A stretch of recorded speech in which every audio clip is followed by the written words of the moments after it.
Good day and welcome to this August plot tour. I haven't done a plot tour as a standalone video for a long time now. Obviously in a week at the plot you see what goes on, and in a week at the plot sometimes I do a plot tour but take it over several days. So this is, I think, the first plot tour since, is it the first one this year? Calendar year, I think it might be. And that's fine. That's absolutely fine. Life is busy, but anyway, never mind. Forget about busy life outside. We're at the plot, and that's the important thing today. So I'm going to take you on a full plot tour. We're going to start at the corner where we normally do, and I'm going to take you right back to see the mess at the back of the Polytunnel. And yeah, some things here are absolutely great. Other things are far from pristine. Some things are growing well. Some things are growing really well, i.e. cucumbers. Other things are struggling a bit, like some of our beans. But another odd year, another odd year. It feels to me on the plot with certain things that it's actually September rather than August.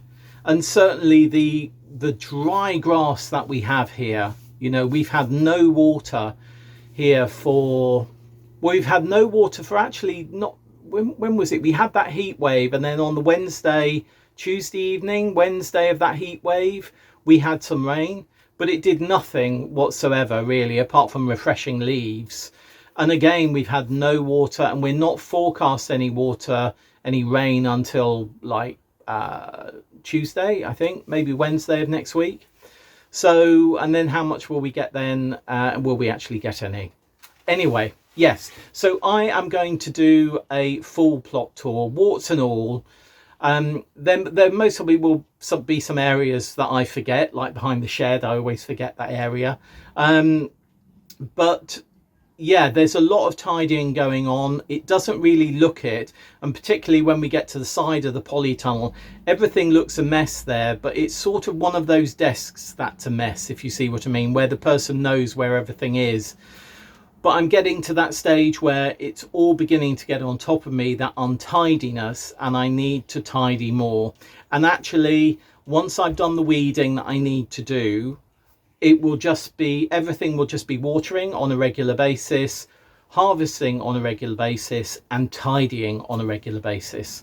So yeah, before any further ado, is that right? Not sure, doesn't really matter.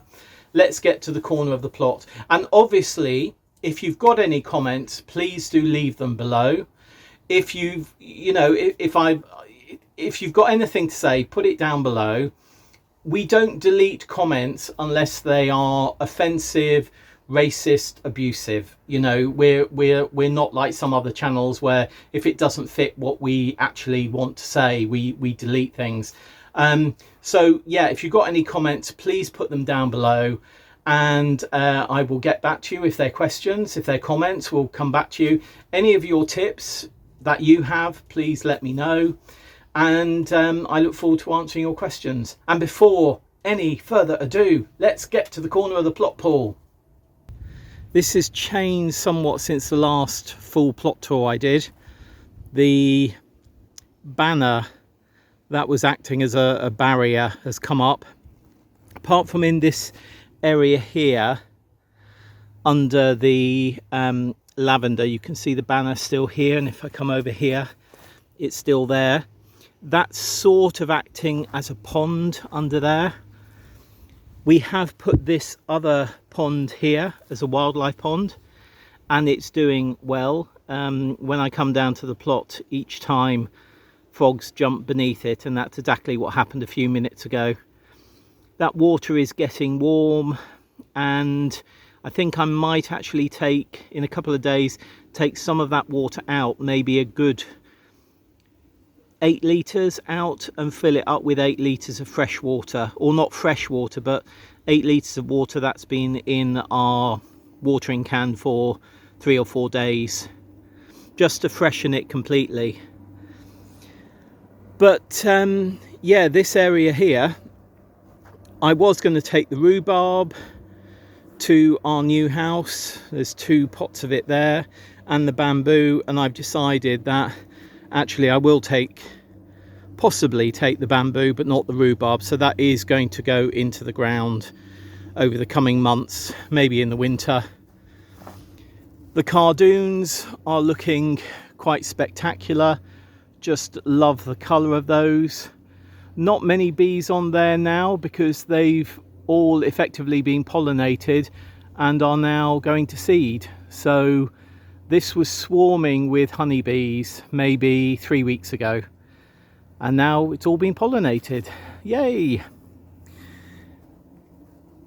This area I need to work on. The banner has come up, as you know, and yeah, I think that's going to be a job for October.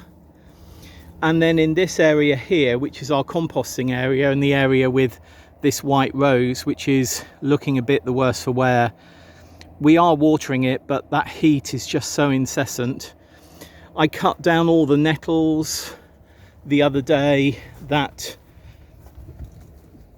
bounder our boundary area.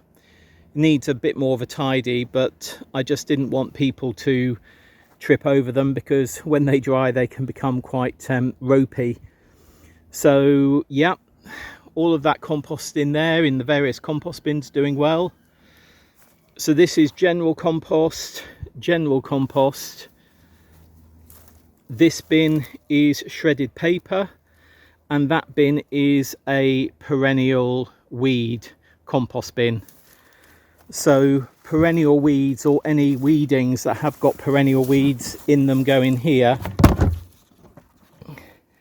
and then that will rot down over a couple of years. And the comfrey is coming back again. Yeah, right, tidying to do, but you know what, I feel as though I'm beginning to get back on top of things. Right, let's get back over here and look at the beans. This side we have Golden Gate, and as you can see, they're really yellowing up. Even through watering, they're yellowing up. We've had quite these here, you can see, haven't formed. These came into flower during that really hot spell that we had, and they just didn't pollinate. They didn't take, the pollen was mostly too sticky in the humidity to fall within the plant, within the flower. Runner beans, these are Shaz's Black Scarlet Emperor runner beans. They're doing okay, forming nicely, tasting good, but most of these are going to be safe for seed. You may remember that these were the ones there where the seed actually came out totally black, which was unusual. Still got poppies in here which I need to harvest, poppy seeds. This side, you'll have to put up with my shadow, I think, during this tour a bit. Madeira Maroon, and yeah, actually I'm letting them, apart from a few, I'm letting them go. You can see at the base they're beginning to yellow, they're getting water, but I mean, you know, that bean there hasn't formed at all. It's formed, but it's not sort of done anything. And again, we've had some beans that just haven't formed. Can you see that one there? I mean, at this time of year, this wall, because I usually call it a wall of beans, you can't see through because it's so leafed up. But you can see this year that is not the case. Never mind, never mind. And then let's go over here, and then I'll spin you round a bit. Down here we have our bush beans, which are rock and core. These were a late sowing in modules because our other rock and core, which is actually this side, these got munched by snails very early on, I think because of the banner that was down here. And this is a warts and all tour. I mean, you can see that a lot of tidying up needed in there and weeding in here, particularly that cinquefoil. But yeah, these Rocancourt are doing okay. These late sowings of Rocancourt are doing okay. Fingers crossed. Some flowers coming. If we come back around here, you know, we've got the, oh yeah, look, can you see there? There's a bean. Can you see a bean forming? Yay! And plenty of flowers coming, which is great. So that's super. And I said in one tour that we've got a couple of the runner beans that have this dark purple stem. Most are this green. And we've also got some, I'm not sure if you can see, if you see up there, can you see there? That's some flowers which are the Scarlet Emperor colour and others which are white. They look more like Gigantes flowers, but they're not Gigantes. These are all Shaz's black Scarlet Emperor runner beans. And as I say, even though pods are forming and we could eat them, I'm actually keeping them for the bean inside because we eat that over winter. Right. You may have seen this if you're on Planet Vegetaria. I weeded our Brassica bed the other day. Let me just lift this brick. Move that one. I've got another brick here. Move this brick. Oh. And then we can lift the netting off. So this one is Dazzling Blue Kale. Looking really good. I'm not sure if you can see that in the sun, but really good. These are Portuguese cabbage, which are looking really, really good and really healthy. And then in the middle, we've got Brussels sprouts. You can see already forming a head up here. And more interesting for me, already forming lovely Brussels sprouts down there. Very early. Look at that. Oh, you can't because that leaf's in the way. Look. Fabulous. They're about the size of a large pea, those at the moment. So some way to go. Let me just pull that netting back over and I'll pop the bricks back on later. But some of our Brussels are a bit smaller, like this one here. I'm not sure if you can see that one in there. Rather a tiny one. That one's a bit bigger, but most of them are doing well. And yeah, the Dazzling Blue Kale and the Portuguese cabbage, they're all doing well. I was quite, oh, cabbage white, butterfly. Have I covered those up? Oh, no, let's just let that go right down to the ground. I was admiring them the other day, I must admit.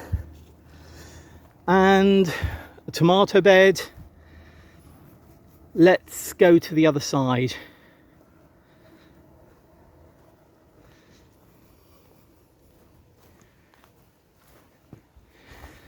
So these are our, well, it's a shot of the whole bed with the cabbage white fluttering through it.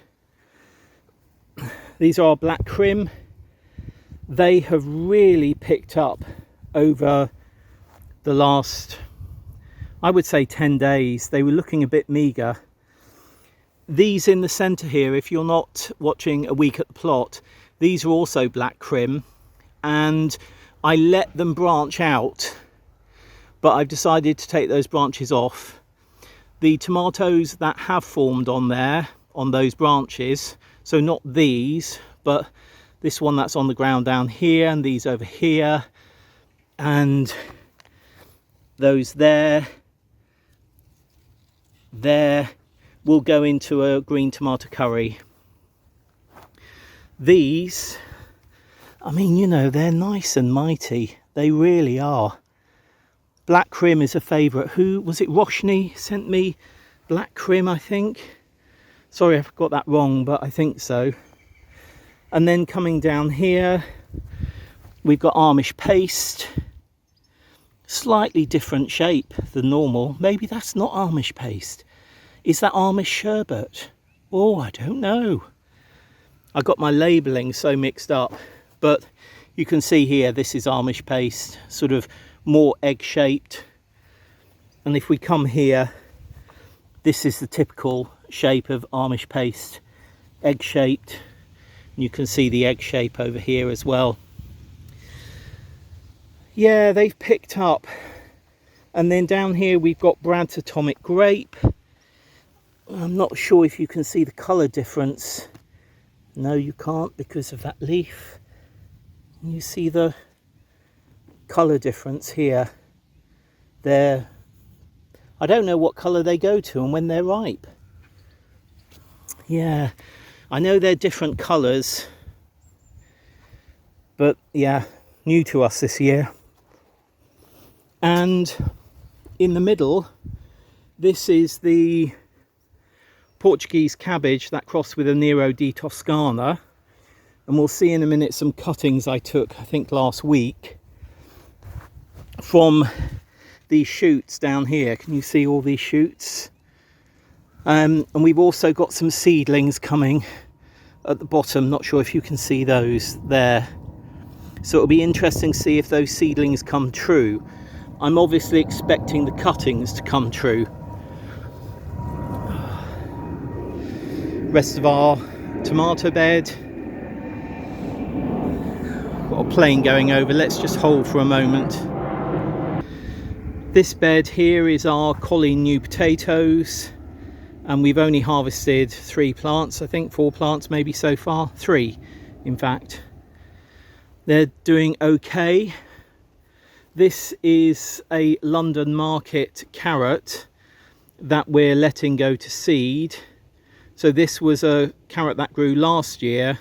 We've left it in the ground. We didn't take it out. We left it in over winter, and it's flowered and is now forming seeds in here. London Market's not an easily obtainable seed, and it's such a great seed. Beetroot, several different sowings of beetroot in here. Most, in fact, all modular sown. Some are the our golden beetroot, some are the Chioggia, and some are bog standard red, an Italian variety. Let me see, you can see there, that's a Goldana here. That's quite nice. I won't harvest it because I want to harvest it and eat it virtually straight away. More going on in there. And when I do harvest them, because they're modular sown, I'll just take this one out because that's the largest. But yeah, let's go over there.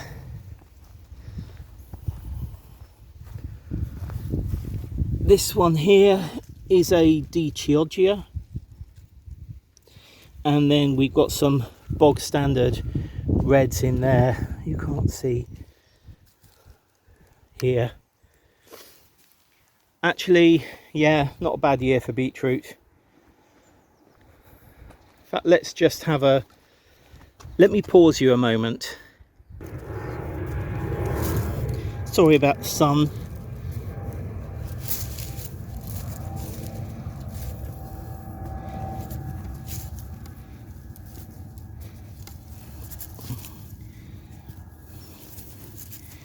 Decent, really decent harvest on these Colleen. So there we are. That's one plant. Sorry about the wobbling. Yeah, quite happy with that. Let me just put that back over there. Give them a bit of shade before we take them home. They will be, what will they be? Potato salad. Oh, and I might take some mint and put that in as well. This bed is going to be brassicas, At the moment it's got a relation of fat hen in there.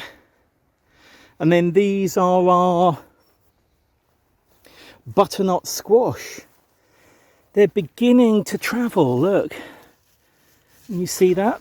But they've been so slow, putting on lots of flowers. None, they're all male, those flowers. You know, there's no swelling beneath the flower. All male. Very odd. Sort of clumping rather than trailing. You can see this one's trailing. So yeah, they're beginning to trail, but there's certainly no butternut squash forming. Right, 3 apples on our apple tree. They might be edible this year. Blueberries have all but finished now. Various things on the bench. Yeah, we can look at those in a week at the plot. And then everything's so dry. Look here, even when it's watered, I mean, it is so dry. Then turnips. We sowed turnips. Let me open this up. A week, was it a week ago? Yeah, a week ago today we sowed turnips, Goldana and purple top Milan. Good germination across all these. Quite heavy germination here and here, so I might thin some of those out because these will be planted up as a module when we do. These are the cuttings that we took from the Portuguese cabbage stroke Nero di Toscana cross. This one, which was a tiny one, has definitely died. Those are looking fine. Bit droopy, but fine. They're actually getting plenty of water, so fingers crossed. Shut that. Oh, what was that? I don't know. It felt like a frog or something plopping in water, but I don't think it was. Our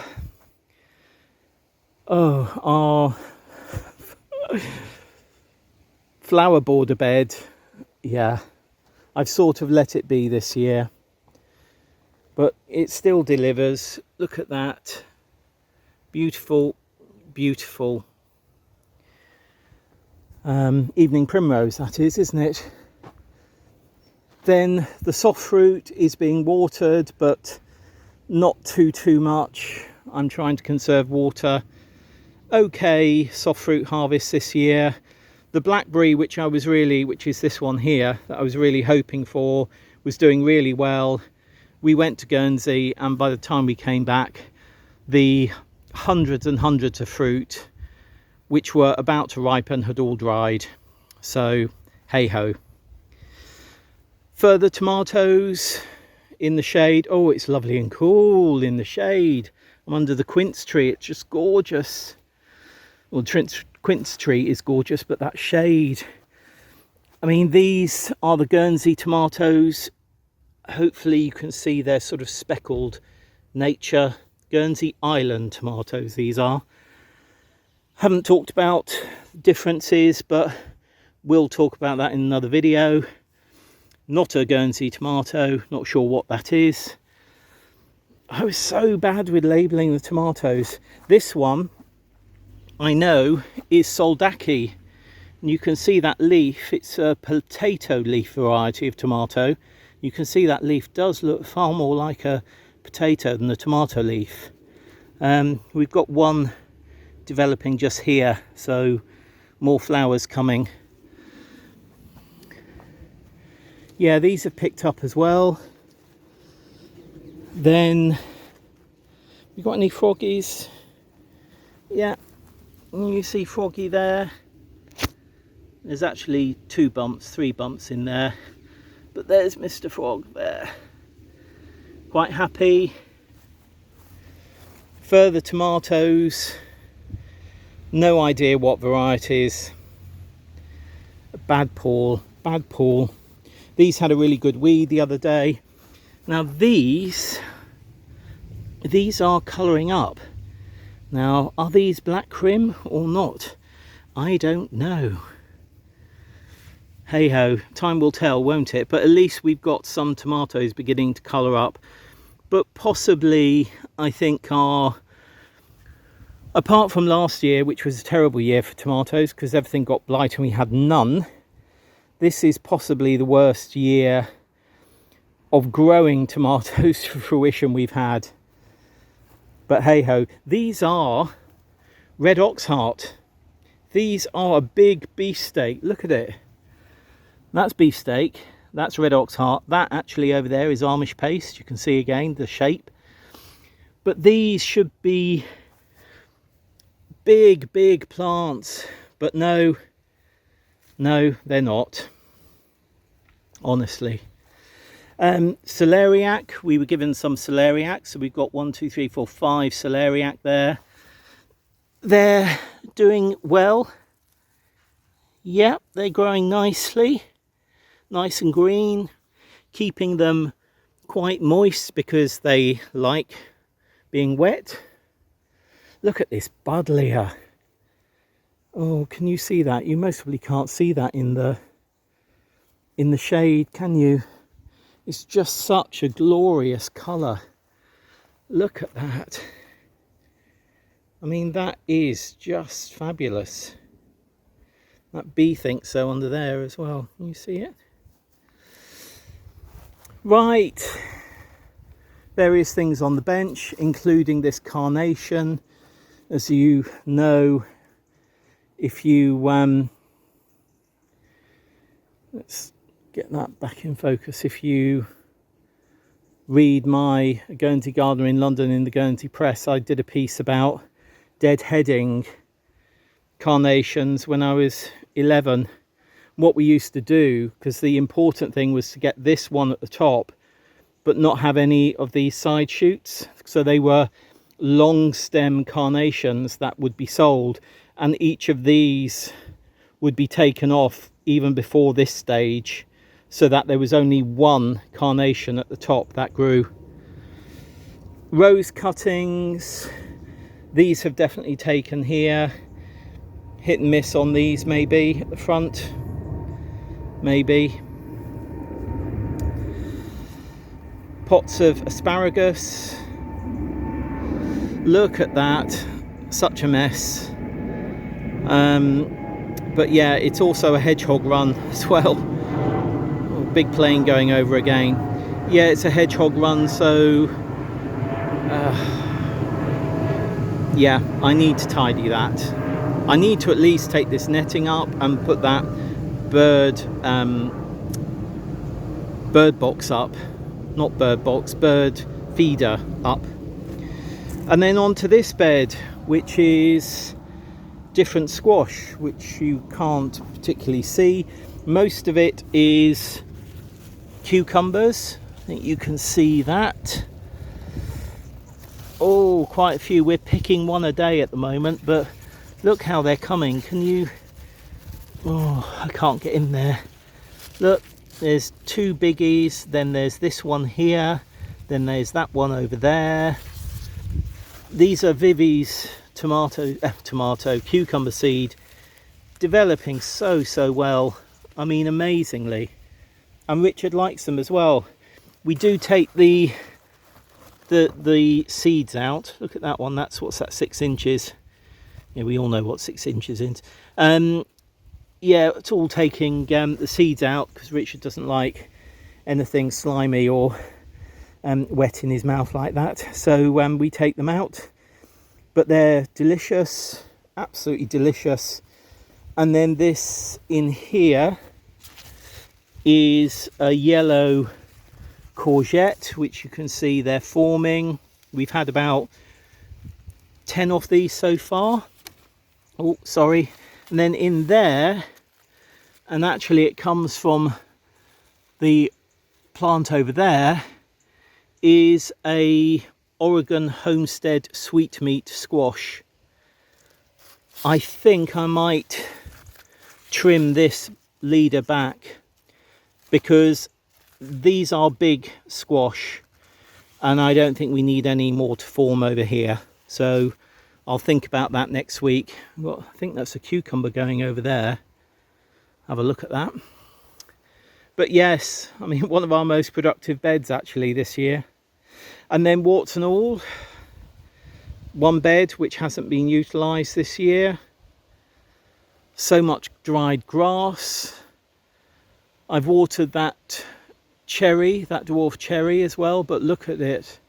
The state of dry leaf around the country at the moment is astonishing.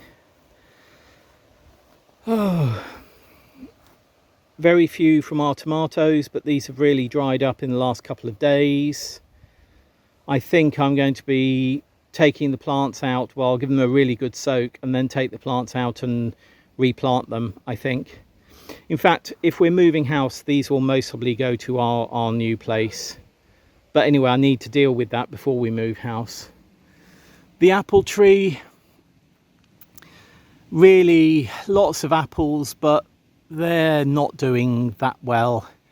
We have actually seen a few parakeets back. Not many, but they have been taking apples from the top, so we've sort of got a little bit of a parakeet line going on again. Another bed which actually I think is going to take some comfrey. I think this will become a comfrey bed, or no, it's more sensible if that becomes a comfrey bed there. Not that it looks like a bed because it's covered in dry straw grass, but yeah, comfrey. Right, another plane going over. Let's just halt for that plane. This bed normally has calendula in it and California poppy, and this year it also had some sunflowers, Ukrainian sunflower seeds, and it also had some chamomile in, which is the flower of Russia, national flower of Russia.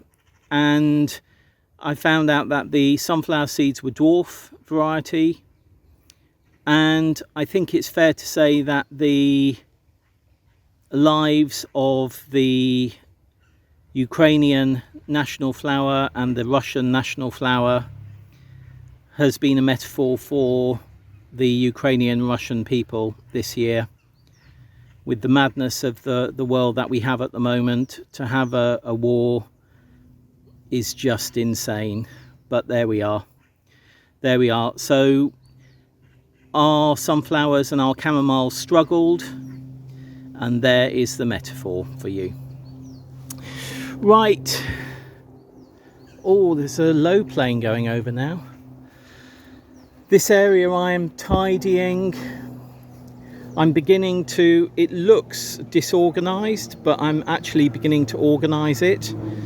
And I hope to carry on after the weekend, because I'm starting to think about what we may take with us on our move and what we will need for next year if we are still growing here in the spring, potentially to June, July, and maybe even August. So yeah, these are lavender cuttings we took last year, you might remember. They're doing absolutely fine. I think I'm going to cut them down, take more cuttings, and then allow them to bush, but I'll certainly be putting them into bigger pots. These are all cuttings, in fact. Everything here is cuttings. These are cuttings that we took of the thornless blackberry, and yeah, everything here is doing fine. Our dead hedge at the back is an absolute mess at the back here, warts and all. Lots and lots of tidying to do. My compost heap here, bit of an issue here. We've got hedgehogs in this compost heap. We've got stag beetles in that dead hedge. So even though it looks an unhappy sight, to me it's absolutely fabulous to have that wildlife at the back of our polytunnel. Plastic bags to go to recycling, lots of tidying to do. But as I say, I'm actually beginning to sort through all this now. Been doing that for a week and a bit, so I'm actually happy. more comfrey there, more tidying to do. But yeah, I mean, this rose, just a fantastic rose, but just suffering from water.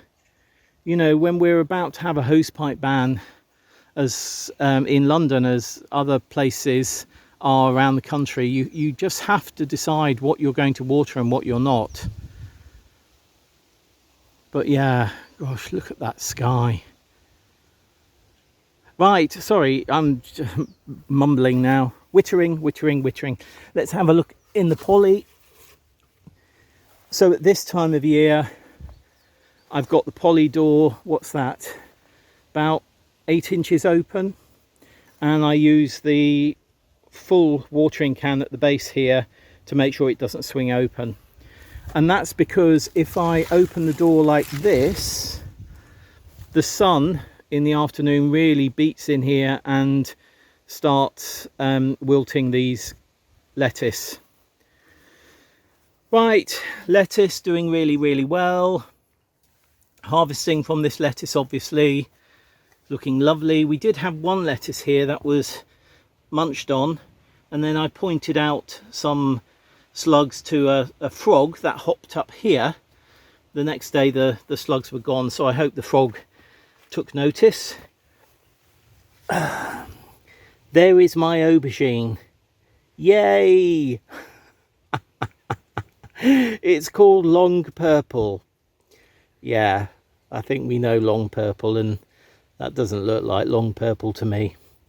Anyway, look, we have an aubergine. Yay! Tidying. These are the seeds from seed saving of the Portuguese cabbage stroke Nero di Toscana cross. I'll be sorting those out in a few days. Cuttings we brought back from Mum's patio and from Guernsey. You can see possibly new growth here. Whether they're rooting yet, I don't know, but I think most of these will. These are doing well as well. Oh gosh, what are they?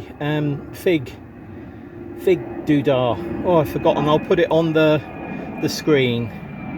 Gosh, so many planes today. And coming over here, because it looks as though we're going to be in our house a bit longer than I had thought, so we're looking at moving early next year now. Gosh, very loud crow. These are Portuguese cabbage seeds that I sowed the other day. No germination as yet, didn't expect that. I think they'll be up by the weekend, but I sowed 2 seeds per module and will thin down to 1 strong seedling per module. More cuttings. I do know that these pinks, which were the worst for wear, this is, it doesn't look it, but some of this is greening up quite nicely, so I think some of these will survive. These are pinks that actually Mum has had for decades. It's gone from house to house to house. They were actually originally at Martindale when I was a child. We left Martindale when I was about 6 or 7, I think. And these tomatoes, which are the cuttings that I took a few weeks ago, somebody else has had a really bad time with tomatoes, and I did say to them to come and take them, but they haven't. I'm going to check with them to see if they do want them. If they do, they can have them. If they don't, I think it will be sensible to put them in here. I can sort of put them in the, you know, I can put one there, I can put one there, one there, one there, one there, one there, one there, one there, one there. So yeah, we'll see. Cactus, little flower coming on the cactus. It's flowered really well. Yeah, right. Oh look, there's cabbage whites, but they're going after the buddleia, which, yeah, that's what we want. That's what we want. Oh, I know it's dry. I know the grass is golden. I know there's canes in the way. I know lots of things need tidying, but boy, what a beautiful, beautiful sight that is. Right, I'm going to leave it there. There's another plane coming over. You can mostly see in the footage. So I'm going to leave it there for this August tour. And I will see you soon for another upload of A Week at the Plot on YouTube. And obviously, if you watch us on Planet Vegetaria, you'll see the segments as I go through the week. I'll leave you with that plane noise, though it is a slightly quieter plane maybe, or maybe not. Bye.